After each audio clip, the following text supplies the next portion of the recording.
Finally, after a year of traveling all over the world, I found myself back in the United States and deep in the heart of Texas. Why Texas?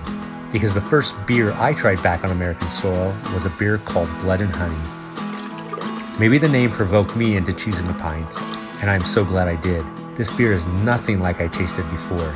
A unique blend of blood orange, Texas honey, spices, and a little love given from the Master Brewer who originally brewed beer with the one and only Samuel Adams Brewery. I'm excited to introduce you to Grant Wood and Revolver Brewery in Granbury, Texas. I'm Jeff. I just retired from the military, sold everything I own, and now I'm traveling around the world to learn from brewers, winemakers, distillers, and tell their story. This is my journey of beer, wine, and spirits.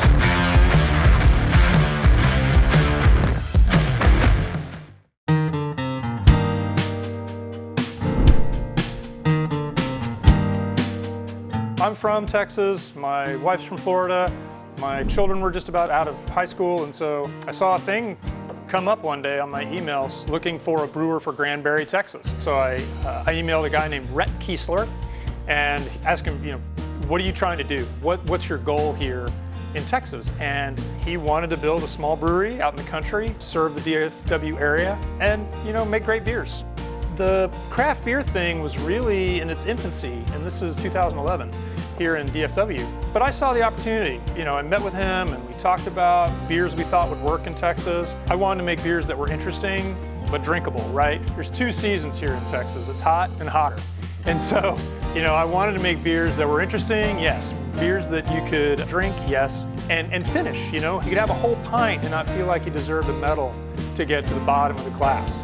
And so Rhett made me an offer I couldn't refuse, which was essentially part ownership and nothing at the time, and decided to move back to Texas, get closer to my family that was here, and get back really closer to home, what my wife and I considered home. And so moved here at the end of 2011.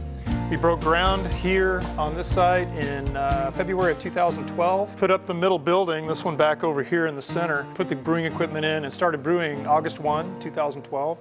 Sold our first keg September 1 of 2012. But then it was off to the races. We quickly figured out that we had a tiger by the tail in Blood and Honey. It really captured people's imaginations. And so after that, it was just trying to keep up.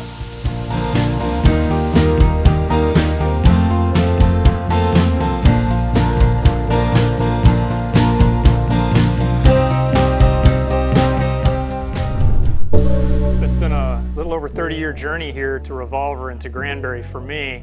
Those started back in 1985. Got out of college at A&M and got married, moved to San Antonio, went to work making pecani sauce, which was terrible. Quit that, and then I got really fortunate and got hired at a place called Brewing Company in San Antonio.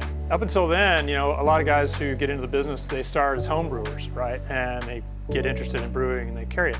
I was never that way. I got hired at a brewery and then found out, oh, this is really cool. I'm taking agricultural products out of the field, bringing them into the brewery and making a product that people really love and enjoy and have every day if they're celebrating or with a meal.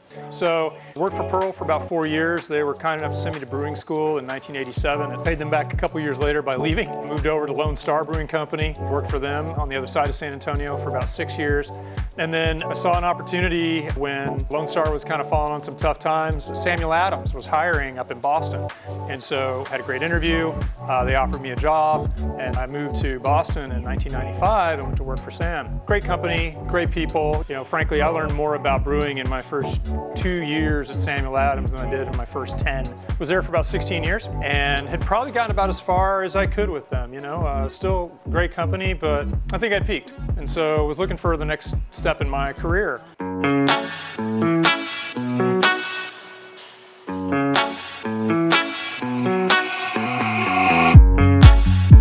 I've been traveling around the world, and my first stop was here in Texas, and my first beer was actually Blood and Honey. Oh, wow. And I was absolutely amazed by just the texture, the sweetness of the honey. It's not overly hoppy. It's a very drinkable beer. Right. Talk to me, Grant. How did you come up with this recipe? It's a little serendipity, frankly. So we had broken ground on the brewery here, just putting up the building. I was working out of our little office building over there in the back, making 10 gallons of beer at a time, just beginning to work on recipes, right? And so a gentleman from down the road at a place called Fall Creek Farms, they have a U-pick down there, strawberries, peaches, and he showed up one day with a 5-gallon bucket of honey that he couldn't sell because it had solidified, so he couldn't sell the crystallized stuff. He says, "Can you do anything with it?" "Yeah, man, I'll figure out something to do with it.